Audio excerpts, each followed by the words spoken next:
Então, na aula de hoje a gente vai falar sobre os verbos. Antes de começar, com licença. Primeiramente, eu vou falar sobre os verbos regulares. O que são os verbos regulares? Como é que a gente identifica os verbos regulares? E quais são alguns exemplos dos verbos regulares? Os verbos regulares são os verbos que não têm alterações nos radicais.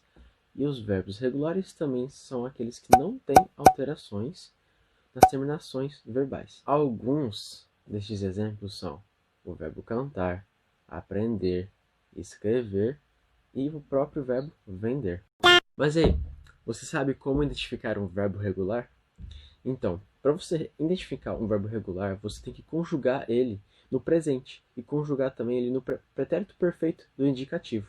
Assim você irá encontrar. E se ele não tiver alterado o radical ou as terminações verbais no presente e no pretérito do perfeito do indicativo, assim você identifica outros verbos regulares. Se ele não tiver em nenhum desses exemplos que eu acabei de citar, ele será um verbo irregular.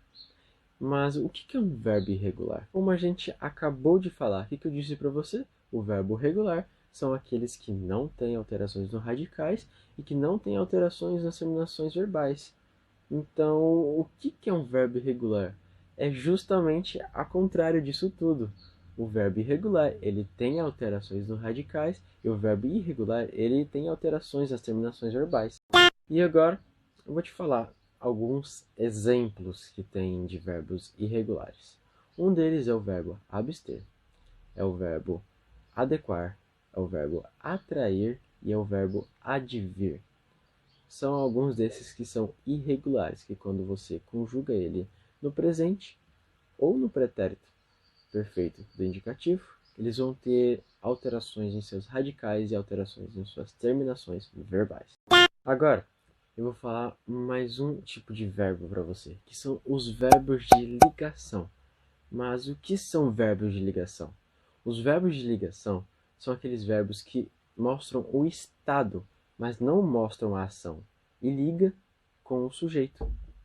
Agora, eu vou falar um dos principais tipos de verbos de ligação, dois tipos, que são os mais usados no nosso dia a dia, que é o verbo ser e o estar.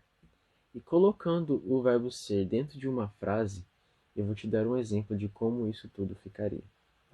O exemplo é: meus filhos são felizes. A gente falou do sujeito filhos, colocou o verbo ser, que são, e falou qual são o estado dele, que o estado dele é feliz. E como a própria palavra indica, não tem nenhuma ação no feliz. Verbos reflexivos. Os verbos reflexivos são aqueles que acontecem com o próprio sujeito. Ferir-se, cortar-se, pentear-se. Exemplo: ele deitou na rede. Ele, sujeito, deitou-se, ação do sujeito. Verbos transitivos. Verbos transitivos são verbos que têm sentido incompleto. Eles precisam de um complemento verbal para completar o seu sentido, ou seja, necessitam de um objeto direto ou objeto indireto. Nisso entram a parte dos verbos transitivos diretos, que são aqueles que não precisam de auxílio de proposição de modo a responder, principalmente a pergunta. Exemplo: fazer. A Paula fez bolo. Também entram os transitivos indiretos, que são aqueles que necessitam de proposição do objeto indireto, principalmente as perguntas de que para quê. Exemplo: precisar. Estou precisando de ajuda. O estou é sujeito, precisando, verbo transitivo indireto.